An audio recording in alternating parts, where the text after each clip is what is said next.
Na estreita planície de Maratona, no leste da Grécia, uma batalha foi travada e mudou o curso da civilização ocidental. De um lado, o exército do Império Persa, a força militar mais poderosa do mundo. Do outro lado, o exército de Atenas, com metade do tamanho, liderada pelo famoso general grego Milcíades. Essa foi uma batalha de habilidade militar em face às adversidades. Uma batalha pelo futuro da Grécia e pela supremacia do mundo antigo. Duas civilizações prestes a se enfrentar. O Oriente contra o Ocidente nas planícies de Maratona.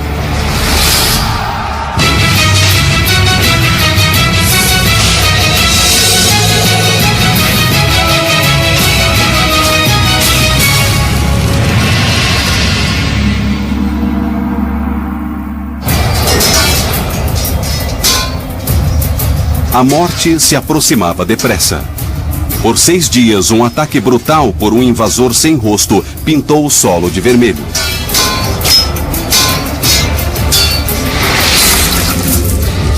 Os que não foram massacrados foram escravizados.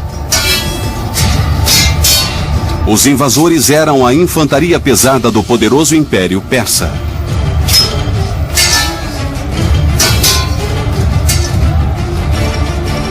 Eles eram chamados de imortais.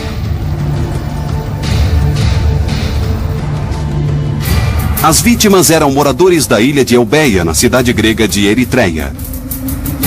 600 navios de guerra persas zarparam do mar Egeu e engoliram cada ilha grega em seu caminho. Mas Eubeia não era o destino final. Eles rumavam para Atenas. O objetivo era destruição total.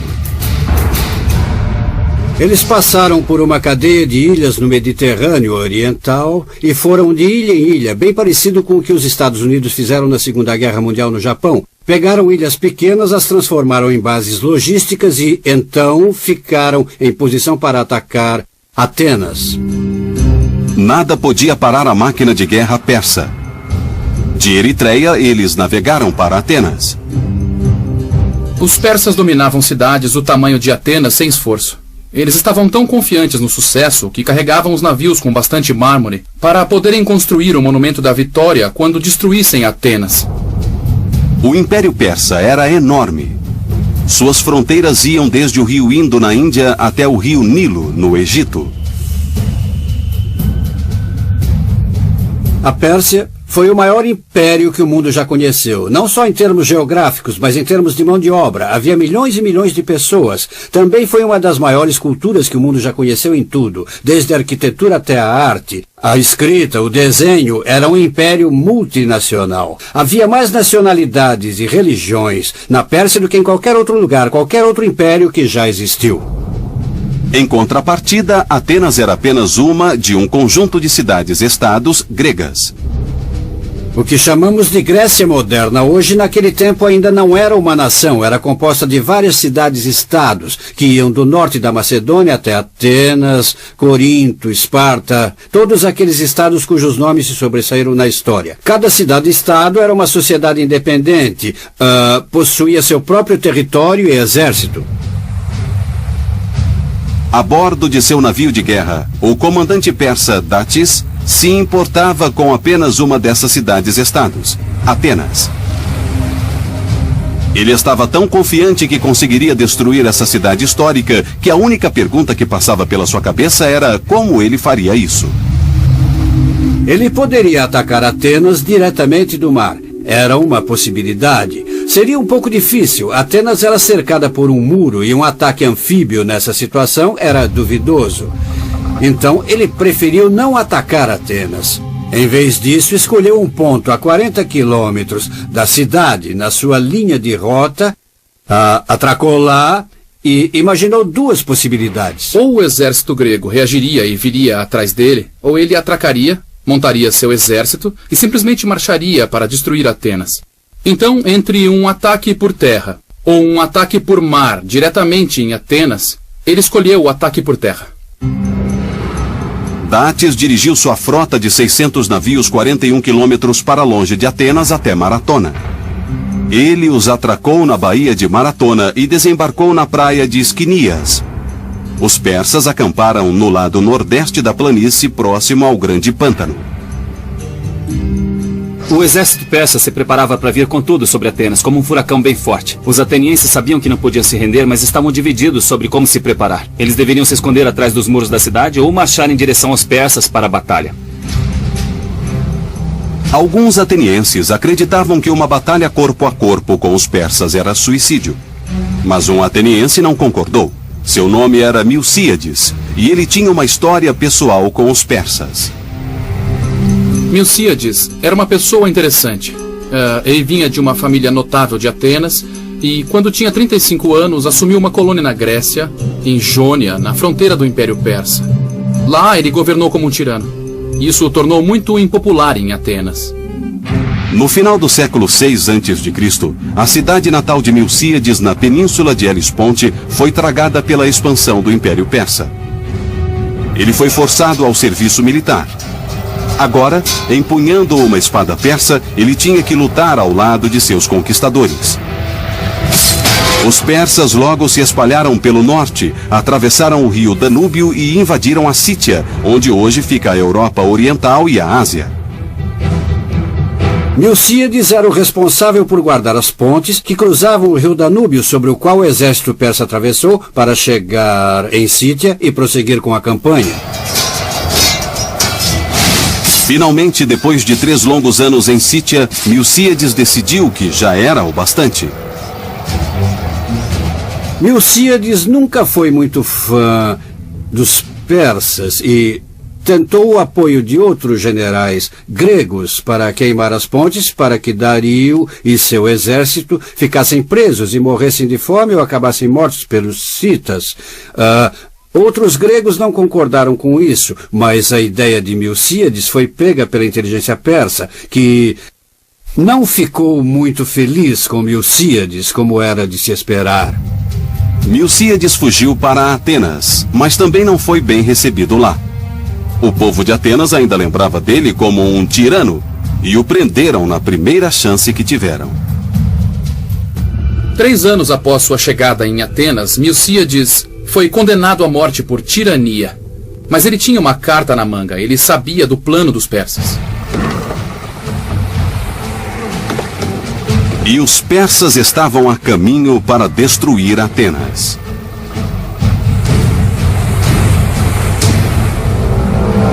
Os atenienses não só pouparam a vida de Milcíades, como o tornaram general. Mas ele imaginou que destino seria pior: a execução ou ser mutilado por guerreiros persas. Milcíades preferiu encarar a lâmina persa.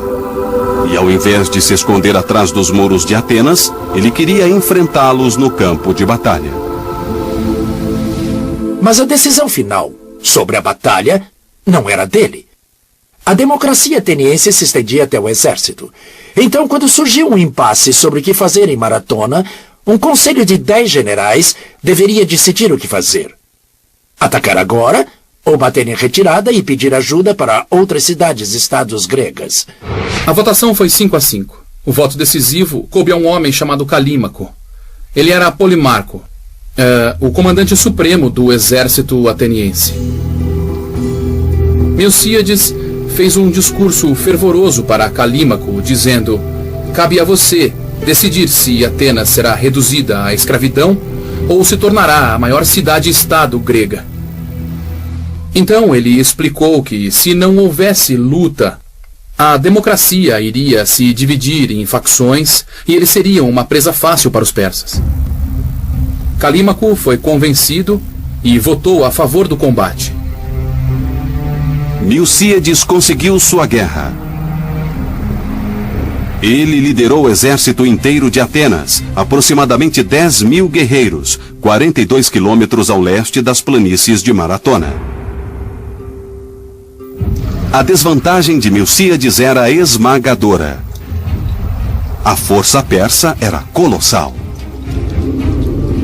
Mais da metade dos guerreiros atenienses, 20.000 na infantaria, 3.000 arqueiros, 2.000 na cavalaria. Milcíades analisou a situação e percebeu imediatamente que estava em desvantagem e uma desvantagem numérica e de armamento, já que não tinha muitos arqueiros e nem contingentes de cavalaria. Mesmo que os atenienses conseguissem segurar a infantaria persa, eles não teriam chance contra a cavalaria. Era uma batalha desigual. A cavalaria era a chave do sucesso do exército persa. Foi um dos primeiros exércitos a integrar completamente cavalos e infantaria pesada em um golpe duplo devastador. A cavalaria vinha pelos flancos e encurralava o inimigo para ser pego pela infantaria. Milcíades estava em desvantagem numérica e de armamento. Os atenienses nunca enfrentaram uma força como aquela. Mas eles já tinham enfrentado alguns dos maiores guerreiros do mundo antigo. Durante séculos, essas duas cidades-estados derramaram o sangue uma da outra. Mas 50 anos antes de Milcíades enfrentar os persas, um conflito surgiu entre vizinhos gregos, que acabou levando à Batalha de Maratona. Era 540 a.C., 50 anos antes da Batalha de Maratona. Duas cidades-estados gregas, Atenas e Esparta, se enfrentaram em um campo de batalha aberto. A rivalidade entre Atenas e Esparta era como a rivalidade dos estados de Michigan e Ohio, só que com lanças. Estavam sempre procurando contar vantagem uma sobre a outra.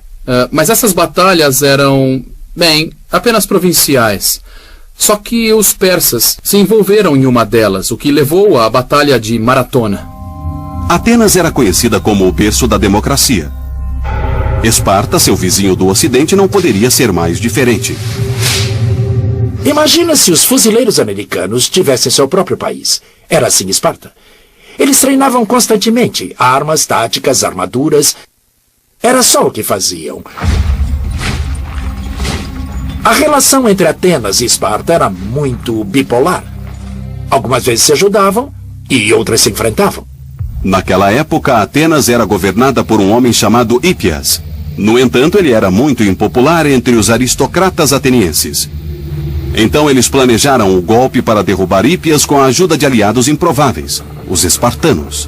O problema de receber ajuda de espartanos era que eles não iam embora. Esse foi o problema de Atenas. Como se livrar dos espartanos? Houve uma revolta e eles foram expulsos de Atenas. Isso aconteceu mais ou menos por volta de 540 a.C., que foi o início da democracia ateniense. A preocupação era que, inevitavelmente, eles sabiam que os espartanos iriam contra-atacar. Atenas acreditava que precisava de um aliado para defendê-la contra Esparta. Eles recorreram ao Império Persa. Foi um dos primeiros exemplos da história grega de um estado menor tentando se aliar a um estado maior, nesse caso o Império Persa, para se proteger de invasões de outro estado, nesse caso Esparta. Atenas enviou um mensageiro até a província persa de Jônia, atualmente a Turquia. Na corte do governador persa, o mensageiro pediu ajuda persa contra Esparta. O governador persa concordou, mas com uma condição. Os atenienses deveriam fazer uma oferta sagrada de terra e água. O problema é que os atenienses não entenderam o significado de oferecer água e terra. Eles acharam que era um tratado, como qualquer outro que tinham feito no passado, com outras cidades gregas. Mas para os persas, aceitar a terra e a água significava que eles possuíam Atenas, que ela viraria a sua colônia. Sem entender o que estavam fazendo, os enviados se submeteram ao domínio persa. Todos os atenienses pagariam caro por esse erro. Não fazia sentido para os racionais gregos. Foram eles que inventaram a lógica, a matemática, a filosofia. Para eles aquilo foi um ritual bobo, sem significado relevante. O problema é o mesmo que acontece hoje em dia. Quando há duas culturas tentando entrar em um acordo, algumas vezes esse acordo tem significados distintos para cada uma das partes, porque o contexto cultural de cada uma delas é diferente. Atenas tinha a promessa da proteção persa Mas Esparta atacou tão depressa que não tiveram tempo de chamar sua nova aliada. Determinados a manter sua democracia, os atenienses lutaram mais ferozmente do que nunca. Eles conseguiram derrotar a invasão espartana sozinhos. Isso é importante, porque Atenas tinha pedido ajuda aos persas, mas eles não precisavam. Eles derrotaram os espartanos sozinhos. Com isso, os atenienses sentiram que o acordo que fizeram com os persas estava revogado e cometeram o terrível erro de contar isso aos persas. E isso enfureceu o imperador persa Dario I. Na visão persa, isso pareceu uma grande revolta e Dario decidiu que faria Atenas pagar. Os persas enviaram arautos para Atenas exigindo o pagamento costumeiro de impostos. Os atenienses os jogaram em poço para morrer. Atenas cuspiu no rosto do império mais poderoso do mundo. Durante a história, alianças frequentemente trazem consequências inesperadas, mas poucas têm a magnitude do tratado que aconteceu entre Atenas e Pérsia. Se os atenienses nunca tivessem pedido ajuda da Pérsia contra os espartanos, o mundo seria completamente diferente hoje. Foi a causa de séculos de conflito entre o Oriente e o Ocidente. E a primeira grande batalha foi a de Maratona, onde mais de 20.000 soldados persas na infantaria, cavalaria e arqueiros se preparavam para acabar com Atenas. O general ateniense Milcíades e 10.000 soldados gregos de infantaria estavam em desvantagem. Mas Milcíades tinha algo a seu favor. Como ele compensou a inferioridade em relação à força do exército persa? E a resposta quase sempre é a mesma na antiguidade. Terreno, terreno, terreno. Localização, localização, localização. Historiadores debatem a rota exata que os persas teriam tomado para chegar de Maratona até Atenas. Alguns acreditam que eles pegaram a via costeira, uma rota que passa pelo pântano de Vrexisa. Mas aí teria que atravessar o pântano, que é viável. Mas surgiria outro problema para o exército persa, que seria a coluna em marcha, tentando ganhar estrada, com o exército ateniense nos seus flancos. Isso é sempre uma péssima ideia. Outro caminho para chegar em Atenas era pelas montanhas, começando pelo Vale de Vrana. Se o exército persa pretendia invadir Atenas, tinha que encarar a verdade. Passar pela boca do vale, que não é tão larga assim, não é tão larga. Então, o que foi que Milcíades fez? Ele decidiu bloquear o vale. Ele enviou suas tropas para a boca do Vale de Vrana, para tornar o avanço impossível para o exército dos persas. Milcíades posicionou sua infantaria no vale como uma rolha numa garrafa. A falange ateniense é formada por linhas organizadas e entrelaçadas de guerreiros. Eles podem se mover para frente e para trás facilmente, mas não de um lado para outro. A formação da falange é muito eficiente em terra e também para avançar. Com linhas de homens bem juntos, eles usam seus escudos sobrepostos para formar uma parede blindada.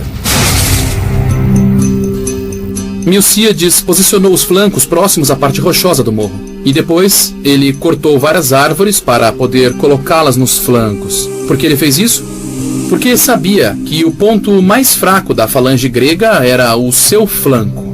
Quem morre em batalhas morre porque foi atacado pelos seus flancos, seja por outra falange ou quase sempre por uma cavalaria. No vale, os flancos da falange estavam bem protegidos. Então, ele não dependeria somente do declive das pedras. Ele amontoou galhos, árvores e troncos. Dessa maneira, ele evitaria o ataque da cavalaria. Então, posicionando suas tropas daquele jeito, ele tirou a cavalaria da briga. Foi uma manobra brilhante. O comandante persa Datis não se preocupou e montou sua infantaria. Durante 3 dias, os persas se alinharam para o ataque. Mas os gregos escolheram não entrar na batalha e permaneceram em sua zona de proteção. Ele ganhava o dia se não houvesse luta. O seu trabalho era proteger Atenas, bloqueando a estrada. Então, se quisessem ficar lá por várias semanas, tudo bem para Milcíades, mas não estava nada bem para os persas. Finalmente, os persas frustrados iniciaram o ataque. Os atenienses se posicionaram para a batalha. Mas os persas não mandaram a infantaria. Primeiro, eles lançaram uma enxurrada de flechas.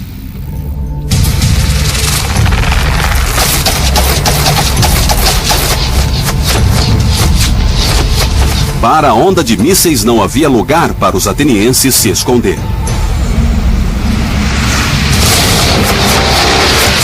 Em 490 a.C., os atenienses contra os poderosos persas nas planícies de Maratona.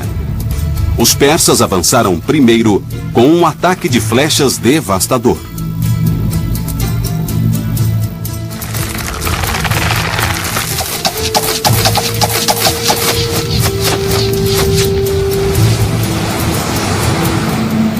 Pode imaginar essa parede de flechas literalmente bloqueando o sol, justamente na direção dos atenienses?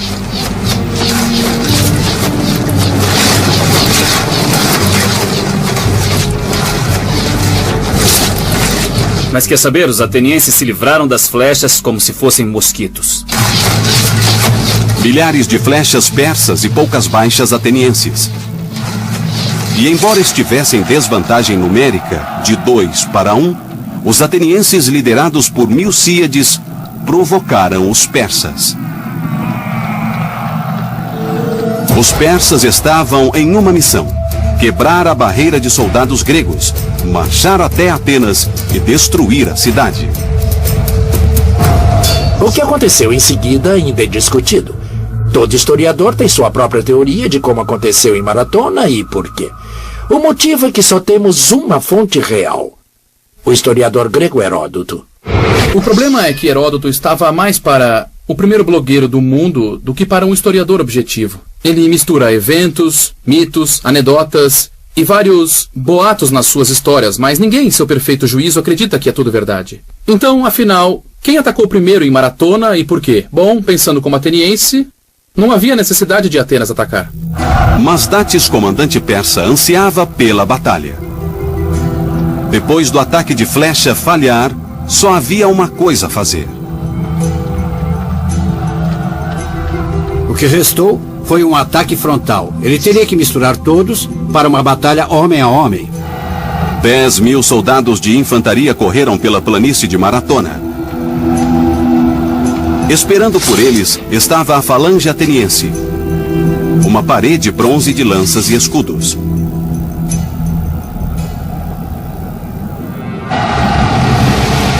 Muitas toneladas de carne e osso colidiram. O que ajudou os atenienses a criar essa barreira foi o escudo Oplon. O escudo grego, conhecido como Oplon, era mais do que uma tampa de lata de lixo enfeitada. Foi uma inovação revolucionária para a guerra. O armamento é um escudo largo, redondo no formato de uma tigela, feito de madeira e banhado de bronze. Suporta flechadas e golpes de espada sem quebrar. Mas o que o torna notável é a empunhadura dupla. O soldado passa o braço sob a tira de couro no meio do escudo e o segura em uma alça perto da borda.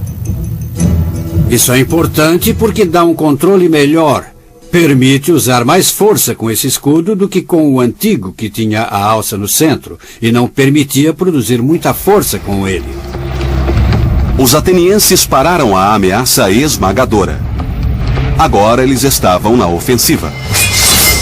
A principal arma dos atenienses era uma lança de freixo pesada chamada Dore.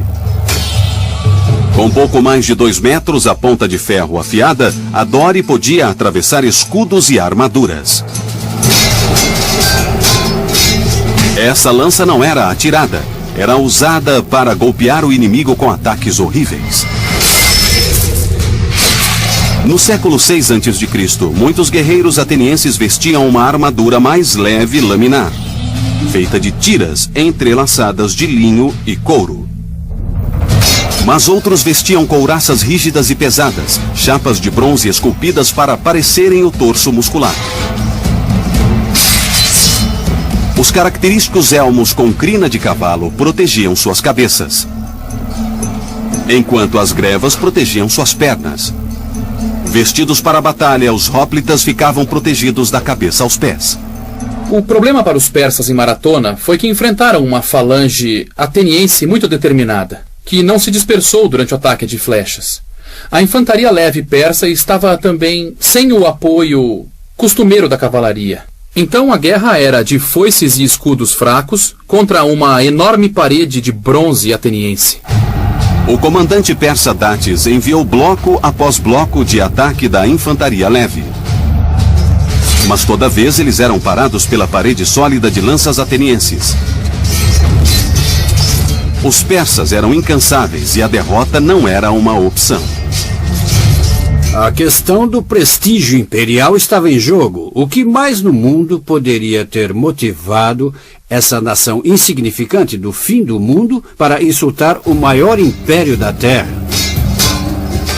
Para os persas, a Batalha de Maratona era mais do que um tratado quebrado. Era também uma punição por Atenas ter apoiado a revolução contra a Pérsia 10 anos antes, perto dali, em Jônia. Como uma colônia grega de Atenas, Jônia foi absorvida como província do Império Persa em 540 a.C. Mas 40 anos depois, em 500 a.C., um tirano local incitou uma revolução. Então, o povo de Jônia pediu ajuda a Atenas. Atenas era considerada por suas colônias como pátria-mãe. E, na minha opinião, Atenas também se considerava a pátria-mãe. Então, quando suas colônias pediam ajuda, ela enviava tropas. No começo não tinham muita certeza, mas isso deve tê-los motivado. Com certeza não poderia ser justificado só por interesse próprio. Os atenienses se juntaram às forças de Eritreia, próximo a Eubeia. Eles navegaram todo o mar Egeu até a Jônia e invadiram a capital de Sardes. Foi outro tapa de Atenas no rosto dos persas que eles jamais esqueceriam.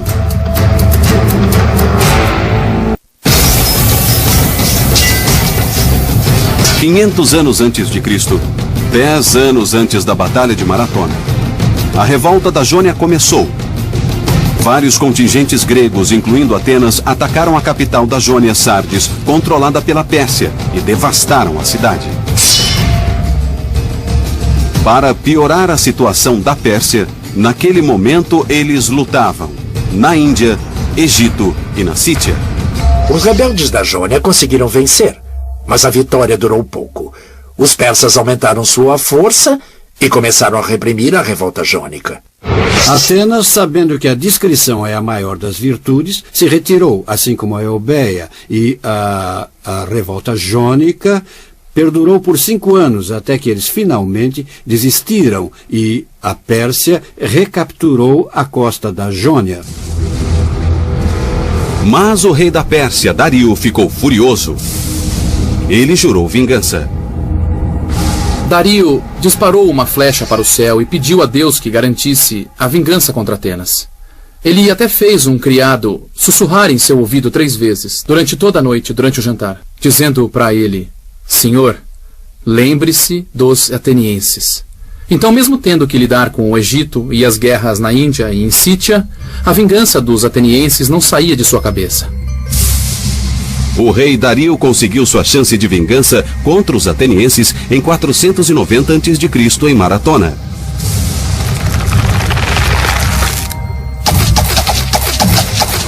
Mas até agora os atenienses sobreviveram ao ataque de flechas. E eles aguardavam a infantaria leve persa. O general Milcíades posicionou muito bem sua força defensiva. As falanges da infantaria pesada grega estavam cobrindo toda a abertura estreita entre as montanhas, bloqueando o caminho para Atenas. Os persas escolheram batalhar em campo, atracando em Maratona, mas os atenienses escolheram o terreno, tirando o máximo de proveito. É um truque velho. Mas foi eficaz, já que a infantaria leve persa não conseguiu desfazer a parede ateniense.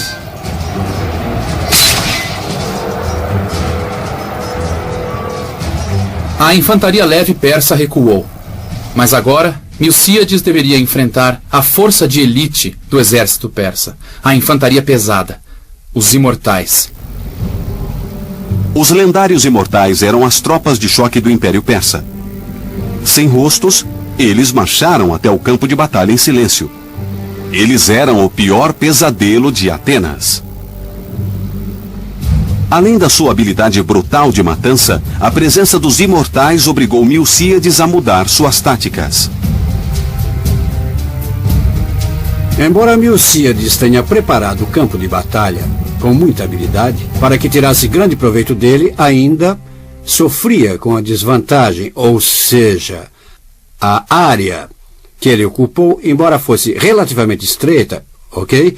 Ainda era maior do que poderia cobrir. Então ele enfraqueceu o centro e moveu as tropas adicionais para os lados. Quando se olha para a organização do exército ateniense, você vê que era relativamente escassa no centro, mas com falanges muito pesadas nas laterais. Enfraquecer o centro da falange é um risco grande. Mas Milcíades arrisca ainda mais. Ele avança para fora do vale de proteção. Se ele continuasse lá, ele sabia que quando o centro fosse atingido, seria empurrado. O problema de ser empurrado era que se ele continuasse onde estava, não teria espaço para as falanges pesadas no final manobrarem para dentro. Não teria espaço. Eles ficariam presos contra o terreno. Então ele tinha um problema tático delicado. Milcíades deveria mover suas tropas longe o bastante para estender suas linhas e permitir que as falanges manobrassem. A questão era até que ponto Milcíades poderia mover suas tropas para longe do vale. Se ele não fosse longe o bastante, seus flancos não conseguiriam manobrar. Se fosse muito longe, os persas contornariam seus flancos e os cercariam. Naquela época, tudo era decidido na hora. Milcíades não saberia se tinha se afastado demais até acontecer. Os imortais se aproximavam. Milcíades precisava se decidir. Ele ordenou que suas tropas se reposicionassem. Heródoto conta que foi em Maratona a primeira vez que os hoplitas gregos se reposicionaram. E o motivo de não terem feito antes é que era muito cansativo. A vestimenta grega era pesada e eles carregavam lanças. Reposicionar, com certeza, gastava muita energia. Outro problema de se reposicionar era a formação da falange propriamente dita. Sua força se baseia na coesão da unidade. Se ela se desfaz enquanto avança, se torna imediatamente vulnerável. Acredito que Heródoto descrevia o reposicionamento durante a caminhada, e não a corrida para o confronto corpo a corpo. Dado um sinal, todos se moviam unidos na medida do possível, avançavam quase 200 metros, paravam e se reposicionavam, rapidamente. Quando o contato com os persas aconteceu, as unidades estavam mais disciplinadas, todos no lugar e prontos para a ameaça.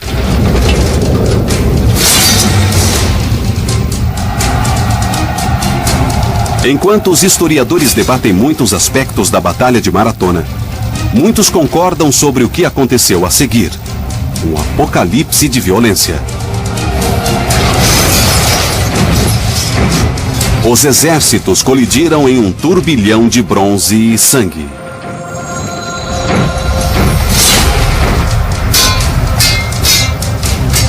A batalha foi tão intensa que alguns gregos relataram visões de guerreiros fantasmas que lutavam e mutilavam os homens aleatoriamente.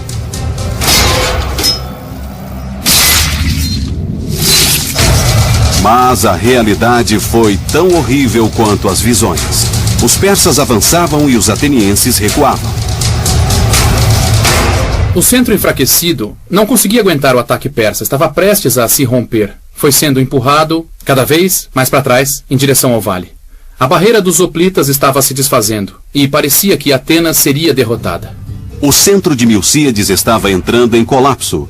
Mas nos flancos, a história era diferente. A tática normal para a infantaria persa era colocar as unidades mais fortes no meio e as mais fracas nas pontas. Isso porque as pontas tinham o apoio da cavalaria. Milcíades deveria saber disso e foi por este motivo que ele fortaleceu os flancos. Com a cavalaria persa neutralizada pelo terreno, os atenienses puderam derrotar os flancos persas enfraquecidos. O centro ateniense continuava sendo empurrado, enquanto os flancos continuavam fortes.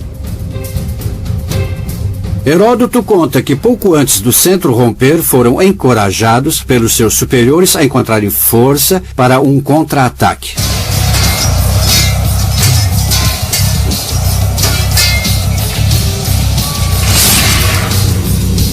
O contra-ataque foi suficiente para evitar que continuassem sendo empurrados. Naquela hora, as falanges das pontas, elas, bang, começaram a se fechar. Eles tomaram os flancos, literalmente os pegaram num V e os massacraram. Em um ataque militar ousado e brilhante, Milcíades virou o jogo contra os persas.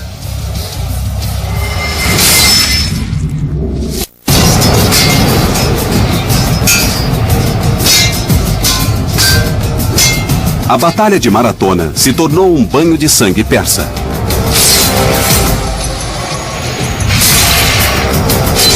Enquanto mantinha seus flancos ancorados, o general ateniense Milcíades recuou com o centro de sua linha defensiva, levando a infantaria persa para uma armadilha mortal. Cercada por 3 lados, os persas não conseguiram manobrar. Eles entraram em pânico. A razão para o pânico provavelmente foi causado pelo calor da guerra e por algo que acontece com os homens durante a batalha, não importa seu treinamento ou se é disciplinado muitas vezes. O medo entra diretamente na sua alma. E quando isso acontece e o pânico toma conta de você, é o fim. Não dá para parar isso, não importa o quanto seja disciplinado ou mesmo controlado. Mais de 6.000 persas sucumbiram, enquanto os atenienses não perderam mais que 200.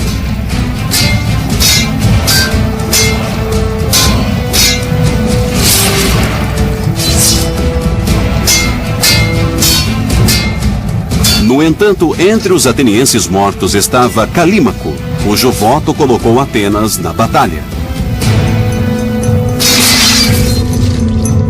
Alguns citam Maratona como o primeiro exemplo conhecido de uma manobra de pinça, ou que se chama de envolvimento duplo. Mas esse não é o caso, porque Milcíades usou somente um exército. Ele não envolveu o inimigo por completo. Os persas ainda tinham uma rota de fuga. E eles a usaram. Os persas correram em direção à praia. Alguns dizem que os atenienses começaram a perseguir os persas imediatamente até os barcos. Mas isso não é provável, porque os atenienses estariam exaustos a essa altura. O que provavelmente aconteceu foi que Milcíades e seus homens descansaram até que pudessem retomar a ofensiva. Demorou um tempo para os persas tentarem agarrar os feridos, seus cavalos, para colocá-los nos navios. Deve ter levado várias horas, de 8 a 10 horas. Em algum momento, os gregos descansaram e, em algum momento, eles se reagruparam e começaram a perseguir, é uma palavra muito forte, mas começaram a marchar em direção à praia para encorajar, por assim dizer, os persas a partirem. A luta começou de novo quando soldados na retaguarda persas tentaram proteger a retirada.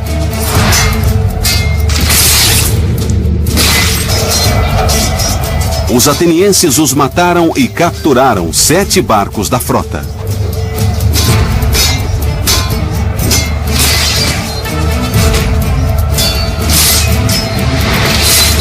Heródoto conta a história de um soldado grego que agarra um barco com a mão esquerda e ela é cortada fora pelos persas em fuga. Ainda assim, ele agarra o barco com a mão direita, que também é cortada fora. Então, o soldado grego morde o barco e tenta mantê-lo na praia com os seus dentes. É por esse tipo de hipérbole que Heródoto é conhecido. Os atenienses afugentaram a infantaria persa, mas o perigo ainda não tinha acabado. Os persas não voltaram para a Ásia. Eles foram direto para Atenas. Milcíades envia um mensageiro grego de Maratona até Atenas com a notícia da vitória. O ateniense correu os 42 quilômetros de Maratona até Atenas, chegou na praça da cidade, levantou os braços, gritou Nike, que significava vitória, e caiu morto, provavelmente de infarto ou derrame. Foi daí que surgiu a frase correr a maratona, 42 quilômetros, a distância de Maratona até Atenas. Mas ao mesmo tempo que essa corrida inaugural acontecia, Milcíades percebeu que a guerra não tinha acabado. Quando Milcíades percebeu o que os persas estavam fazendo, ele mandou outro mensageiro para tentar alertá-los. Então montou suas tropas para uma noite de marcha de volta até a cidade. É difícil imaginar o cansaço que os soldados da infantaria estavam nesse ponto. Mas se quisessem salvar Atenas, eles teriam que continuar. Os atenienses marcharam a noite inteira. É difícil saber quanto tempo levaria para os navios persas chegarem de Maratona até Atenas, que são mais ou menos 100 quilômetros pelo mar. Um navio naquela época conseguia fazer viagens em quase 10 horas, mas dependia muito das correntes, das condições do tempo e também do peso do navio. Ainda havia a possibilidade de alguns navios terem partido para Atenas 1 ou 2 dias antes com a cavalaria. Então Milcíades não tinha certeza se havia ganhado a batalha, mas perdido a guerra. Na manhã seguinte, o comandante da Pérsia, Datis, entrou no porto de Atenas com seus 600 navios. Nos muros da cidade, ele viu Milcíades e todo o exército de Atenas. Datis analisou a situação e percebeu todas as dificuldades envolvidas na atracagem dos anfíbios. Ele parou e pensou melhor. Ele virou para o capitão e disse, dê meia volta. Eles viraram os navios e voltaram para a Pérsia. E Atenas continuou livre. Com os persas se afastando, a infantaria ateniense finalmente pôde celebrar a vitória espetacular em Maratona. Para comemorar, eles construíram um dos monumentos mais expressivos da história do homem, o Partenon. Um templo enorme dedicado à deusa Atena. Esculpida na parede do Partenon estão 192 figuras, uma para cada um dos atenienses mortos nessa batalha. Depois da derrota em Maratona, Datis voltou para a corte do rei Dario. Alguns dizem que ele foi executado pelo seu fracasso. Mas, enquanto não há evidência que confirme isso, a história nunca mais ouviu falar de Datis. O que sabemos é que Dario estava furioso. Furioso porque aquele estado insignificante de pequenos bárbaros afrontou o grande império persa e de novo ficou impune.